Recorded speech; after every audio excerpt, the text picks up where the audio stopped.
Die Diaspora spricht. Parlando. Diaspora Conoscere. Falando. Diaspora sta de parler. Diaspora spreekt. Diaspora's speaking.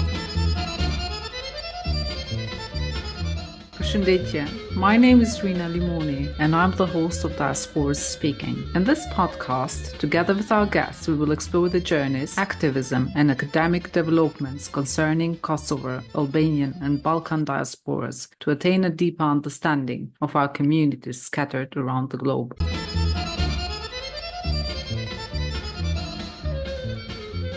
In this episode, Irina Janakievska joins us to share her diaspora story, speak about her debut cookbook, Balkan Kitchen, and explore food traditions in the Balkans and the transformations beyond. Welcome to Diaspora Speaking, Irina. Hi, Irina. Thanks for having me on. So, just to break the ice for the audience of Diaspora Speaking, can you tell us a bit about your background? Where are you from? Where did you grow up? And what do you do in your day-to-day? I'm Irina Janakievska. I was born in what used to be the Republic of Macedonia and it was part of former Yugoslavia. And obviously, these days, it's now known as North Macedonia. In the late 1980s, my parents separated, and my mum, who spoke very good English and is an architect, was given the opportunity to go and work on a project in the Middle East, in Kuwait. At the time, there were a lot of Yugoslav enterprises that worked in the booming Middle East construction industry, funded by the new oil money that was coming through in the Middle East. So we moved to Kuwait when I was 5 or 6, given I think my mother had the foresight to see where things were headed. In the late 1980s, the Yugoslav dream was very much unraveling. I remember economic and political issues from the time, food shortages, energy shortages, and so on. And so my mother left to seek a better life for us. I suppose I grew up in Kuwait in the late 80s, from 88 onwards. Kuwait in the 80s was an incredible melting pot of people from all over the world. I went to an international English school.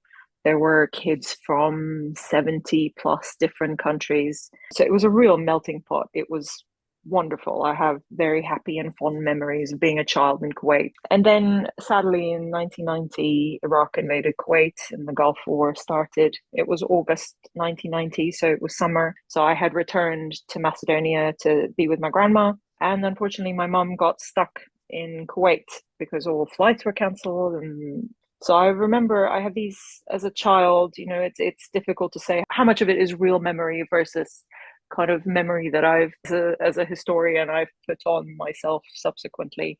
But I distinctly remember waiting for her. I remember waiting for her to come home from Kuwait. And in those days, there was a large Yugoslav diaspora. So from all over, we had Yugoslav and wider Balkan. In fact, we had friends from Kosovo, Albania, Serbia, Macedonia, of course, Slovenia. There was a huge Balkan diaspora in Kuwait. And so the diaspora came together and they all kind of banded together, particularly from former Yugoslavia, because of the passports in those days that were highly valuable and allowed people to travel anywhere in the world. They drove back in a large convoy all the way back to the Balkans. And my overarching memory from being a child, waiting for her to come home, I knew she was coming. It took nearly a month for them to drive all the way back via Iraq, via Syria, Turkey, and eventually back to the Balkans. And in those days, I remember my grandmother being glued to the TV and seeing those first CNN images of war and tanks and rockets. And as a child, you don't really understand, but I do remember the fear and the anxiety and just the desperation to see my mum again. At the time, thinking that we weren't going to go back, and the fact that I'd lost things, Mum made it back, thank God. And I remember thinking, oh, well, I left all my favorite toys there. And then Yugoslavia imploded shortly thereafter. Enter stage left, the Yugoslav wars of dissolution that started. And the situation went from bad to horrendous. The wars, the resulting chaos and awful circumstances for many people across the former Yugoslavia. So in 1993, we went back to Kuwait and my mother still works there and I finished my high school there. until I came to study in London in 2001. The reason, I had completed English school. I spoke fluent Macedonian. My mother had made sure that I continued to read, that I continued to learn and read about my culture, my identity, our history, and our traditions, and so on. And I come from a family that has always been fascinated or very much into history and literature. My overarching memory of this period, the Yugoslav dissolution, was that one year I was in school and we were learning about Yugoslavia and Yugoslav history and Tito and so on. And I was a Tito's pioneer.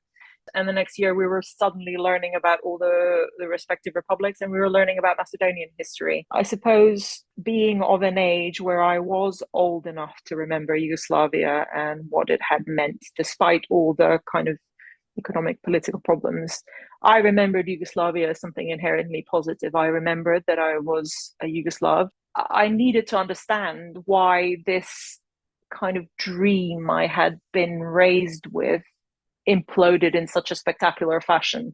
I needed to make sense of that in my mind, I suppose, as we suddenly went from being, welcomed everywhere with open arms with our Yugoslav passports, to suddenly being persona non grata everywhere in the world, to suddenly being cast as bloodthirsty Balkans. And I couldn't understand how something so heterogeneous could disappear and give way to what happened. Obviously, this is a very naive, young way of looking at the world. If I needed to understand the history, the politics, what happened. So I came to London in 2001 to study. I studied international relations and history, both for my undergraduate and master's at the London School of Economics. I was very much an idealist. I thought the world could be a better place. I thought I could fix it. I suppose by the time I finished studying, I realized the world maybe didn't want to be fixed. Going back to Macedonia had sort of become not an option because of prevailing nationalist rhetoric at the time, prevailing nationalist political parties at the time, the political situation, the economic situation. And I suppose I came to a point where I felt I didn't really fit in back home anymore. And so I needed to make my way in the world. I needed to find a way to stay in Britain or somewhere else around the world. And I was very good academically, if I do say so myself. So I was offered this wonderful opportunity to go to law school, sponsored by a corporate law firm, at the end of which I had a guaranteed job in the city. And I took it. And I worked incredibly hard. I felt I had to prove myself more because I was not British and I had come from this part of the world that had suddenly acquired all these negative connotations of, and that was it. And I became a corporate lawyer. And after 12 years of doing that, I left it all to retrain as a chef and write about Balkan cuisine. You have moved to Diasporas. You grew up in Kuwait, and that is a curious experience as a Yugoslav back then. And you told us a bit about what it meant for you and your family, a history marked in loss and rupture. But also, you said you celebrated the best aspects of Yugoslavia in Kuwait. How do you think to bring us back to food, your culinary experiences were shaped in Kuwait? My mother, who is a very forward-thinking, open-minded woman, was very much adamant that this was a once-in-a-lifetime opportunity to immerse myself in the local culture and cuisine. And in fact, by doing so, we discovered the incredible commonalities between Levantine cuisine, certainly Gulf cuisine. The point is that by immersing yourself in the local culture, you discover how interconnected the foodways are. For example, it was very easy for us to make sarma from vine leaves because there is a similar dish in, warakana from Palestine or, dolmades if you're in Greece. So the availability of the ingredients was not an issue simply because of that commonality. So you could find the ingredients that we use in our cuisine locally. And, you could make our cuisine with ingredients that were available locally. In that regard, it wasn't a problem for us to continue to make the food that we've grown up with. with certain exceptions, obviously, because it is the Middle East. There's no availability of pork. So you make do with smoked alternative meats. Or, obviously not everybody from the Balkan Yugoslav diaspora would not be eating pork. So you're using alternatives that are available in the same way that you would do in the Balkans, for example, in Bosnia, parts of Macedonia and Kosovo and Albania, of course. Fundamentally, I don't think it was an issue for us to continue our culinary practices in the Middle East in the same way that it would have been had I moved to Britain in the late 80s, for example, where the availability of things like peppers or vine leaves or walnuts even, or aubergines, or the kind of tomatoes that we grew up with would have been significantly more limited compared to the Middle East, where the cuisine uses the same ingredients in a slightly different way. It was wonderful to find the similarity. And to me, I think this is what influenced my curiosity about our cuisine, which was this similarity points to something more fundamental than a nation state. So inevitably, when we talk about food, you get into these discussions about like, where does food come from? What's the national dish of Macedonia, Kosovo, Albania? But the reality is that food predates the formation of the nation state. The reality is that food has traveled. Food is the story of necessity, of migration, of evolution, adaptation, and reinvention as it travels the world. In and of itself, it's an artifact that preserves and evidences the way that these ingredients, that these dishes have traveled. And it does so, it preserves it more stubbornly than anything else. So if you could unpick the layers of a dish, if you could unpick the fact that, we use beans in the Middle East, but we also use beans in the Balkans, and then you realize that actually the kind of beans that we use are both indigenous to Europe and to the Levant and the Caucasus and beyond, but then were superseded or in a way amplified by the arrival of the beans from the Americas following the Columbian exchange. Mm-hmm. And so you see how that food starts to acquire its layers and how it spreads in different directions. From the Balkans to the Balkans, via empire, via the Ottoman Empire, via the Austro-Hungarian Empire, via the Silk Road, via the migration of Turkic tribes down from the Caucasus into Anatolia and, to form the Ottoman Empire. And so, in a way, I think for me, kind of growing up in the Middle East and realizing this was incredibly formative, because it allows you to see your cuisine as something greater than yourself, something greater than just your identity. Certainly, cuisine is incredibly important to us as our identity, but it's so much more than that. It's a unique way that we can find commonality as human beings and celebrate that.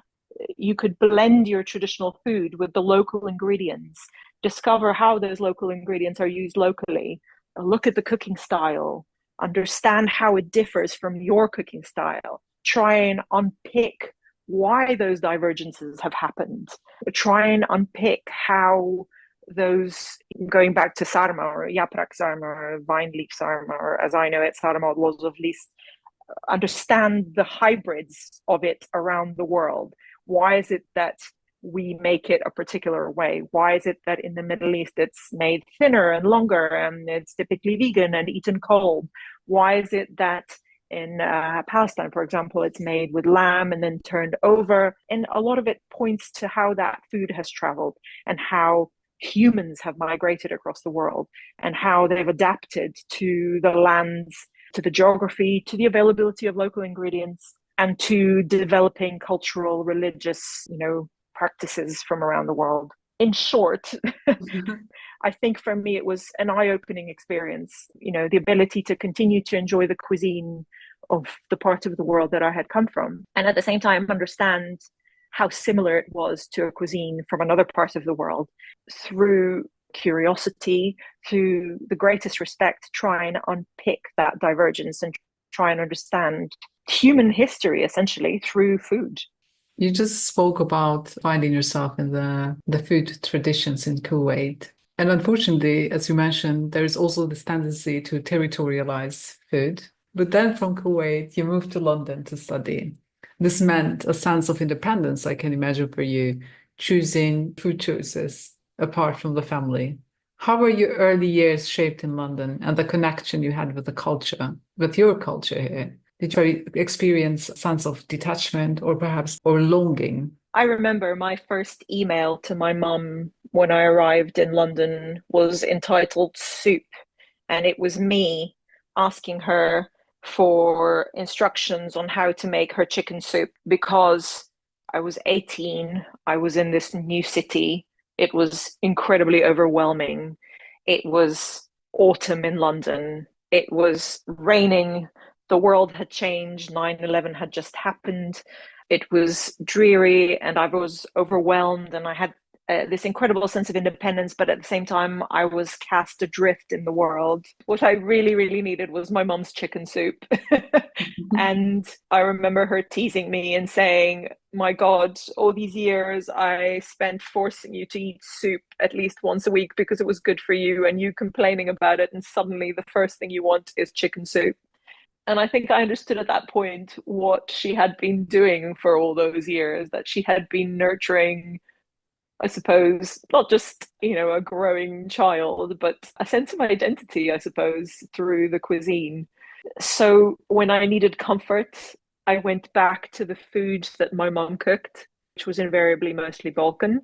But when I felt brave and when I felt I could pursue my independence and feed my curiosity, I discovered the cuisines from the rest of the world. I remember distinctly missing certain aspects of Middle Eastern cuisine. And in those days, this is 23 years ago, you couldn't really find hummus in supermarkets in London. You had to go to the specialist shops on Edgware Road, or you had to go to the shops that sold the good chickpeas and the good tahini and make it yourself. And so I remember missing both my Balkan cuisine and various Middle Eastern cuisines I'd been exposed to in Kuwait. Syrian falafels and Lebanese hummus and the warak anab and all these beautiful stews from Kuwait and the breads from the Middle East, things like that. And so I suppose when I missed home, home being this very fluid concept of both the Balkans and home where my mum was and where I grew up, i.e. Kuwait, I went to the food that gave me that comfort, that longing, that and fed, somehow made that sadness a little bit less and brought me the sunshine from home into a dreary grey London. But over time, as I sort of established my life in London, I started to cook. I started to cook the cuisines of the world. And I started to want to learn how to cook the dishes more than just a handful of dishes that I had used as a student for quick nourishment and comfort. And to really explore those dishes more and try and learn more about the history of them. As you say, the Balkan store or the Turkish store, or I can imagine back then perhaps also Southeast Asian stores where Balkan people also shop for alternative products. Absolutely. And when when I first moved to London, I didn't know where that was. I hadn't grown up here. I didn't know that you could go to particular parts of London to acquire certain ingredients. So it took a few years before I got to grips with this new city that I had started to call home. And I knew that I could go to Edgware Road to get, things, or Golders Green for certain tahini and things, or East London for Turkish ingredients, or South London to Rye Lane Market for amazing fresh produce, until I found the places around London where I could source the kind of ingredients with which you could approximate the flavor of home. And actually, interestingly, London started to evolve, the food scene in London and the availability of produce in London started to evolve as more people started to arrive from around the world. So it became easier to source these ingredients. But also, it was, to me, an exciting challenge, which was, how do I approximate this flavor given I can't find said ingredient? What could I use? And in that, you develop creativity as a cook, I think, because you think, okay, well, I can't find whatever it is. Let me try and make it with this other thing and see how that turns out. And in that process, sometimes you fail spectacularly, but in that process of failure, you learn something or you discover something amazing. So, you discover another ingredient from, I don't know, Poland or from Turkey or from kimchi from the Korean shop or whatever that could work in a similar way to the ingredients that we were used to or that we needed for our cuisine. These stores sometimes as a child, when we went with my family, felt like traveling back home. They felt Yeah, like absolutely. finding yourself in it. Then moving to London, as you're saying, finding yourself anew in this new space and environment. I just out of curiosity, do you bring food items from back home? Absolutely. And that has been, I suppose that has been a fundamental aspect of not living at home since I was 5 years old. Every time we went back to Macedonia, my grandma will have spent months preparing certain things and either freezing them or, fermenting them, pickling them, making preserves and so on. And every time it came to us packing to go back to Kuwait, knowing that we wouldn't see her for another 3-6 months, it was a big discussion of, we don't have the weight. We can only take so many jars of ivar, slatko, vine leaves, peppers, or smoked meats, or whatever it is, and having, or no, I'm sorry, we can only take one box of cookies. And I remember in the early days, this is very much pre, international DHL and so on, or pre very affordable international shipping. My grandma would find people who were traveling from the Balkans, typically from Skopje, but not necessarily, because we also had family in Belgrade. And she would find whoever would be traveling from Skopje, Belgrade, Pristina, Sofia in Bulgaria, and somehow get food to them for them to transport to Kuwait to us. And one of the things that she always sent to us was a box of vanilici, which are these little vanilla walnut cookies. And they always had a way of finding us wherever we happened to be around the world. And she did that with me when I came to London. She would find a way to, find whoever was traveling to London and send them homemade cookies or a jar of her ivar or a jar of her quince slatko. The idea of taking fragments from home in your suitcase is something that has been, I suppose, the most constant marker of my diaspora existence. So much so, actually, that in my book, I wrote an essay called Kufer, which is suitcase, and how I had this moment after a year of doing research trips around the region, how I thought, my God, my suitcase was delayed and I was getting very anxious. And I had this moment thinking, my God, what happens if somebody took my suitcase? What do I do? It had beans, it had peppers, but it also had photographs, and it had my great grandmother's handicrafts, and it had these fragments of a life that I was slowly, suitcase by suitcase, transporting, first from Macedonia to Kuwait, and then from Kuwait to Macedonia. And now I was going direct to the source and slowly transporting these fragments of a Balkan life, these fragments of home, through a suitcase piece by piece. And it wasn't just from Macedonia. I was doing it from everywhere. I was in Slovenia, in Ljubljana. I found this amazing woman who dried linden leaves and calendula and whatever that she had gathered on Mount Triglav. In Prizren, I remember bringing the fresh peppers quite a lot back from Kosovo last time I was there. I remember bringing kajmak from Belgrade. And then I thought, this is madness.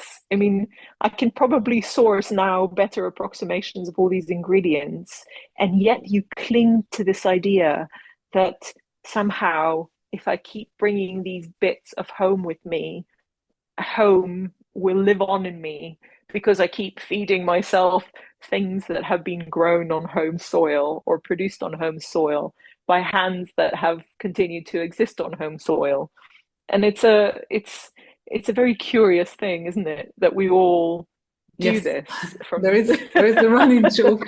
There is a running joke among the Kosovo Albanian diasporas that some burkas or sujuk might fall in the luggage belt at the. I So, mean, um, that would be a tragedy if it fell out of the suitcase.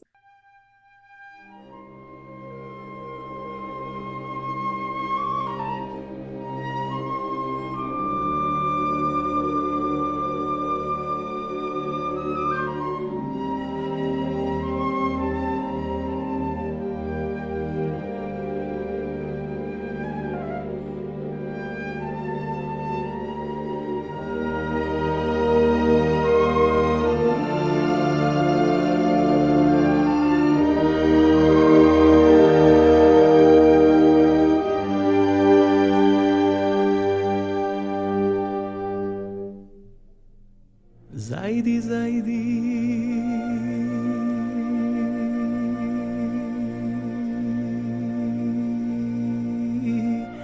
jasno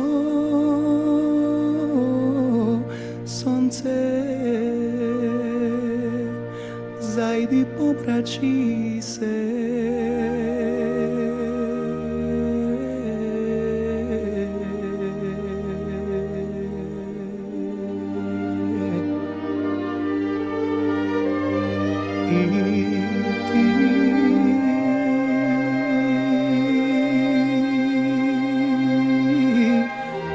jasna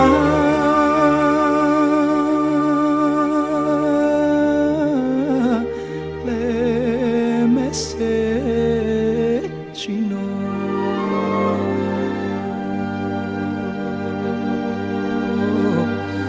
zaidi uda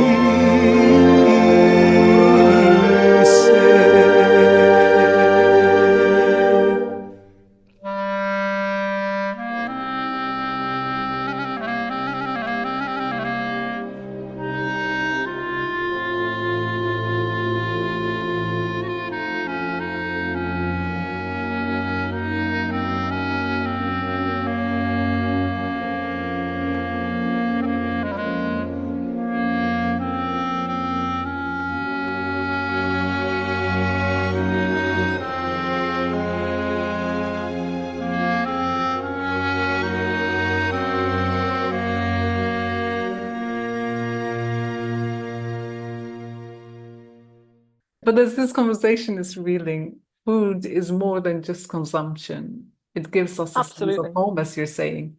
So the Yeah. preparation, unique family recipes to keep the connection with home and our loved ones. You somewhere Yeah. write that when your grandmother passed away, this is where you started to search for her recipes. Was this a way for you to keep a connection? This was the trigger. After she passed away, I sat in her apartment in front of her bookcase where she kept her cookbooks, her, recipe notebooks, and I happened to open this book from 1956 called Veliki Narodni Kuvar, which the Great National Cookbook, which purported to document, I suppose, the cuisine of Yugoslavia. And it's a problematic text in many ways because what it did was try and document recipes eaten across the whole geographic region of former Yugoslavia. And it reminded me of this thing that I thought was inherently good about Yugoslavia, this idea that we should celebrate the diversity across the region and the cuisine. And I thought in that moment how everything I had done with my life, curiosity about the history, the politics of the region, trying to unpack that and study that in detail, how food could be a very useful and nuanced way into the culture without falling prey to the nationalist doctrines that were proliferating at the time, or through the political discourse that was taking over. Through all of that, how actually food gives us this license to explore the complexity and the nuance of the culture and identity and the geography of the region. How could I use this idea of commonality through food to explore and to break these stereotypes, these problematic nationalist agendas that were emerging at the time. So it became a very useful way for me to start to explore and to break the stereotypes and the stigmas of us. How do you change people's perception? Well, this is it. Food was a way to change it. You could have an academic debate about historical interpretations of the region throughout its existence ad nauseum, but you could never, if you fed somebody, I don't know, burek, probably they would be a bit more curious and say, hang on a second, this is really exciting. This is very similar to, whatever we eat in, boregi in Turkey. Oh, guess what? It's called Bosnian burek in Turkey still. Why is that? Let's look at that. Let's break down the nationality of this. Let's talk about it. Let's not assume that people who come from this part of the world all hate each other. Let's try and find the good here. And I thought in that moment, this idea of a Balkan kitchen kind of came into my mind. And I thought this is quite an interesting way to explore this idea of identity, this idea of kind of food, memory, nostalgia, that are so deeply intertwined, particularly in a diaspora community, partly because food is the cultural connection. It's the link to the heritage that preserves this memory or this feeling of home, that somehow perpetuates the cultural practice and this sense of belonging despite where we are. We're not alone. We're not adrift in the world. We still have the cuisine and we still have the rituals and the traditions around it. Or this idea of passing it on to the next generation, despite the fact that they were born in Germany or Britain or Austria or America or whatever. And it is fundamentally a memory trigger, right? It transports us to these moments of joy and comfort and sense of formative self. But also for me, I think, as I alluded to it earlier, it was an interesting method for interdiaspora bonding. So we could create these shared experiences through sharing our cuisine. And by sharing our cuisine, we find the similarities, celebrate the differences, talk about our shared experiences as members of various diasporas around the world. And I think that's very important, especially for us Balkans, because we had this conversation in one of the episodes that unfortunately there is a tendency to portray, even Balkan people themselves, portray the Balkans only in the dim light of war. And I think there is much more to celebrate. Food is one aspect, and culture and our material traditions and so on and so forth. And having this intervention in Balkan social media spaces and beyond, and physical ones as well. We will speak about your book a bit later in this conversation, but having this, it gives more nuance. It shows our culture and our shared culture in a new and I would say positive light that is much needed in this conversation. But something you just touched upon is passing into the next generation this food tradition. Something that you mentioned also when we first talked about this episode was that it was important to you to give this food tradition, the Balkan food tradition particularly, or the one you grew up with, to your children? I think motherhood does crazy things to one's mind, probably. But yes, absolutely. This idea of intergenerational transmission. My husband is Irish English. I'm Macedonian. So my son is half Macedonian and mostly English Irish, but basically he's a London kid. I failed in teaching him Macedonian because I'm the only one that speaks it in our home, and we don't see my mum enough or don't go back to Macedonia enough for him to have the language. He will never have the experience you or I had of actually being born there and having our formative sense of self developed to greater or lesser extent in the motherlands, if you'll forgive me for using that term. So he has this very ethereal understanding that his mother is, North Macedonian, and that he's half Macedonian or a half Balkan, as I try and reinforce. And then I thought, well, this is very sad for me because I didn't realize to what extent that sense of identity was important to me. And it was important for me, for him to understand that. And how could I get him to understand that in a way that wasn't very pressured or forcing him to learn Macedonian. Well, I came back to food. It always comes back to that. The basic act of nurturing the next generation. I could instill in him certain cultural values and identity and some kind of connection with a part of himself so that he has an understanding that he is more than just a London kid, you know? So we do both. We do English Christmas and we do Orthodox Christmas. And we celebrate the traditions. And in English Christmas, we have English food. And then on Orthodox Christmas, we have mostly kind of a Balkan cuisine. And we burn the oak on Christmas Eve night because pyrotechnics and small children are always a good idea.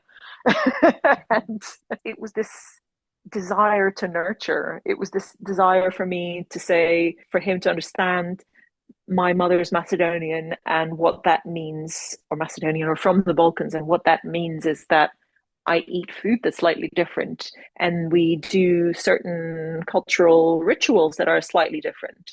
And that's great. I am a little bit different and I am unique. And if he understands that, then I feel that my job is done, I suppose, as a diaspora parent who has no other way of transmitting this sense of identity and belonging other than the food, really.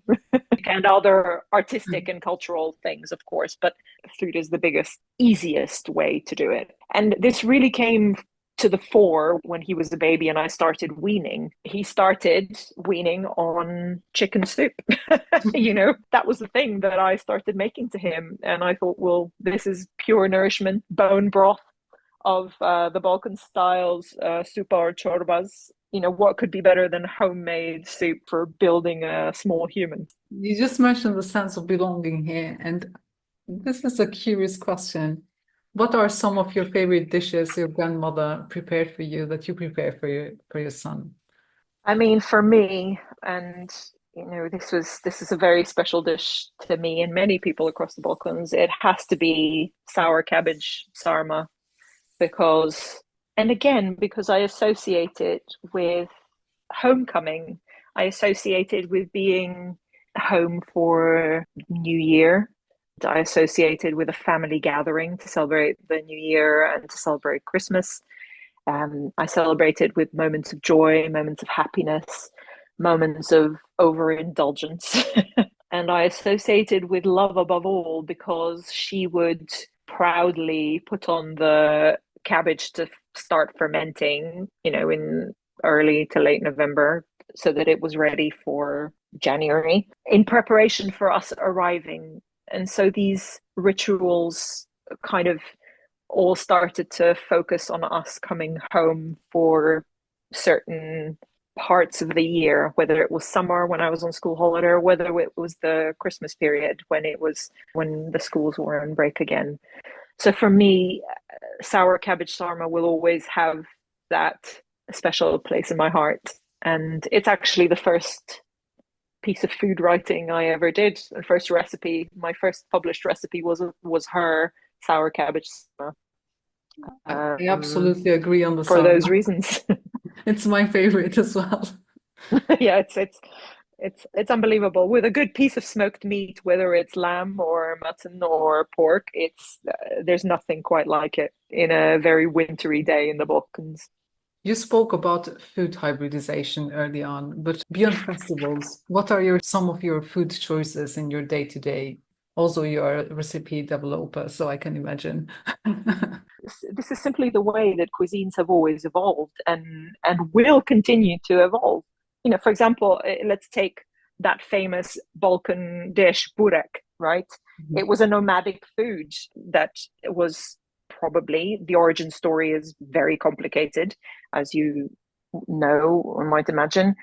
Turkic tribes blending with their herding traditions. As they traveled, it probably merged and somehow hybridized with local traditions, whether that is Hellenic Byzantine plakos or Roman placenta cake.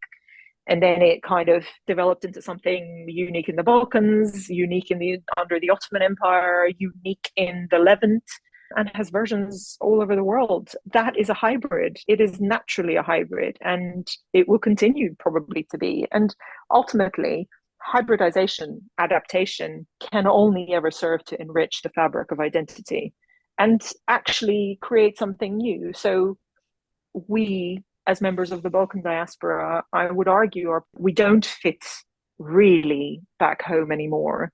We don't fully fit in our places of where we find ourselves in the world. We've adapted to them, and we've adapted to not quite fitting in either place.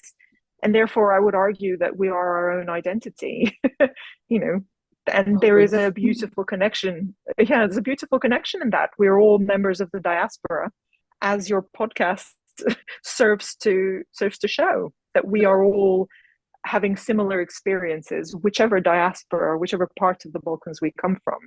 So you mentioned the idea of changing the perception of the Balkans. In October, you published your first book titled Balkan Kitchen. Congratulations on the delicious work. In one post you say, and you have touched upon this throughout the conversation, there is no such thing as homogeneous Balkan cuisine. Can you perhaps ponder a bit longer on this? Absolutely. Yes, there isn't, in the same way that there isn't Asian cuisine or that there isn't Indian cuisine. The Balkans is incredibly diverse and multifaceted and heterogeneous. I mean, the examples of food you find in a relatively small geographic region is incredibly diverse. There are certain common threads that unite it. In the south, we love our peppers and aubergines and tomatoes. In the north, corn gives way to buckwheat and so on. In the Adriatic, you have beautiful seafood. Inland, you have meat.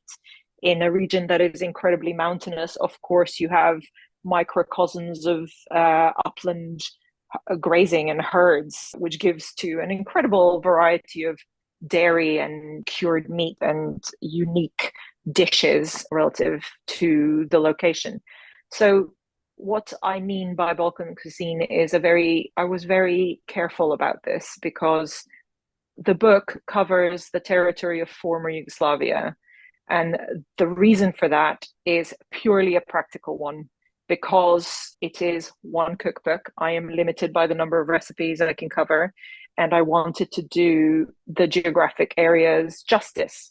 I think hopefully in future projects I can explore more, go more into Albania, go more into Greece, go more into Bulgaria and Romania, so really cover the Balkans. I was very careful to be clear that Yugoslavia is not the Balkans and the Balkans is not Yugoslavia. Unfortunately, because of what happened in the 1990s, Yugoslavia became synonymous with the Balkans, and we see the development of terms like Balkanization to mean fragmentation or the breaking up of things, including corporations. And so for me, it was an interesting exercise in reclaiming the term Balkan. So, I fit myself somewhere in Maria Todorova's concept of Balkanism, which is this idea of how the Balkans has throughout history been othered by the world. It's the same theoretical debate you would have about Orientalism. When you look back to the reporting of the Balkan Wars, when you look back to, for example, there's a very famous statement by Tony Blair in regards to Kosovo, where he says Kosovo is on the doorstep of Europe. Well, that statement to me encapsulates the perception of the Balkans. We are on the doorstep of Europe, but we are not Europe. We are not part of it. We are the other that is, I suppose, loitering, if you will, on the doorstep of Europe.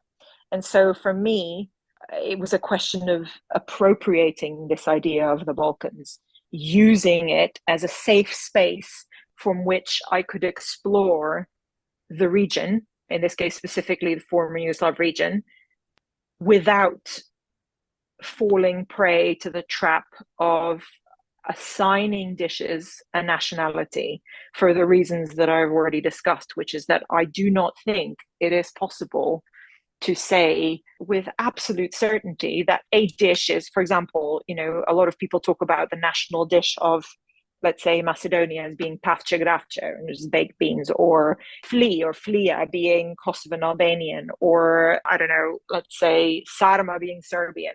Well, the reality is that those dishes have variations across the region and beyond. And so to say this dish is Macedonian, to me, is problematic.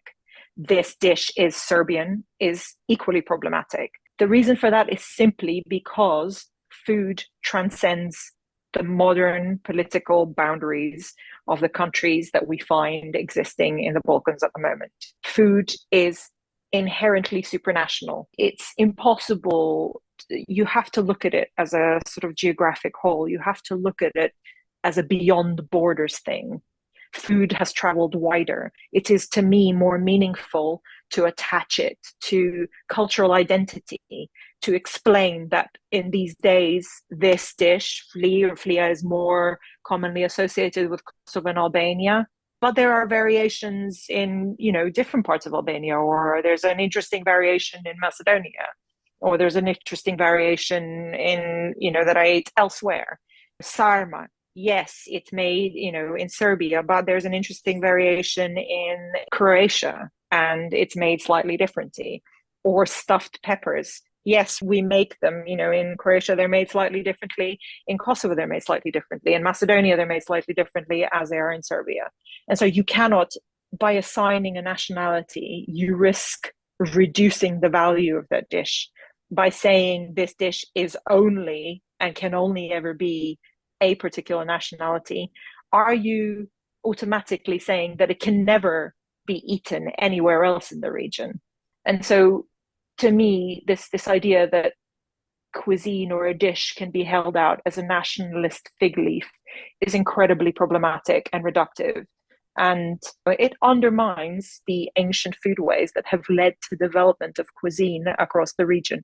And to me, it's more helpful to have an interesting discussion and explain, here is a dish, I've made it this style. This dish can be found in these modern day countries. And here are the variations, and the variations are for this reason. Because in Macedonia and Kosovo and Serbia, you have red peppers, and they're very delicious, so we use those. Or if it's the season, we use the peppers that you use for Ivar. In Croatia, you would more typically use the green peppers, and you would have it with mashed potatoes. Why? Because potatoes are more favored the further north you go in the region. I suppose this was the nuance that I think is lacking when we talk about cuisine in this way. I wasn't appropriating cuisine. I was very much trying to fight against the appropriation of it for nationalist purposes. And I think it's very important that we continue to fight that nationalist alignment of cuisine, because I think we risk losing so much if we do that. And so this construct of the Balkan cuisine, as I said, it's a safe space for me to explore how widely dishes have traveled, how they're varied, how their commonality, what is the differences, and celebrate that. And my hope is that by doing so, we recognize, or we find in each other again, this essence that we are similar and we have more in common than that which divides us. And it is commendable because, as you're saying, Balkan Kitchen is more than recipes. You also include personal stories and histories about Balkan food traditions, which go beyond the kitchen also, which makes one think historically about food and how we have preserved these traditions and how they have moved from place to place. So think about food in a nuanced way, but this mouth-watering conversation is coming to an end. I keep thinking about sarma. But there is one question that I ask every guest of Diaspora Speaking. And the question is, if you could bring one thing from North Macedonia to the UK or from Kuwait, what would it be? Well, from Macedonia, it has to be red peppers, doesn't it? The red peppers from Ivar, which I am trying and failing every year to grow in the damp summers of London. But that would be it. If I could simply just bring those peppers and a little bit of Balkan sunshine to grow them properly, that would be ideal. And if you manage, I will help you. Perfect. I love that. And from absolutely. And from Kuwait, Oh, it has to be, I mean, the spices. I always bring back a lot of cardamom from Kuwait. It's just the spices are incredible.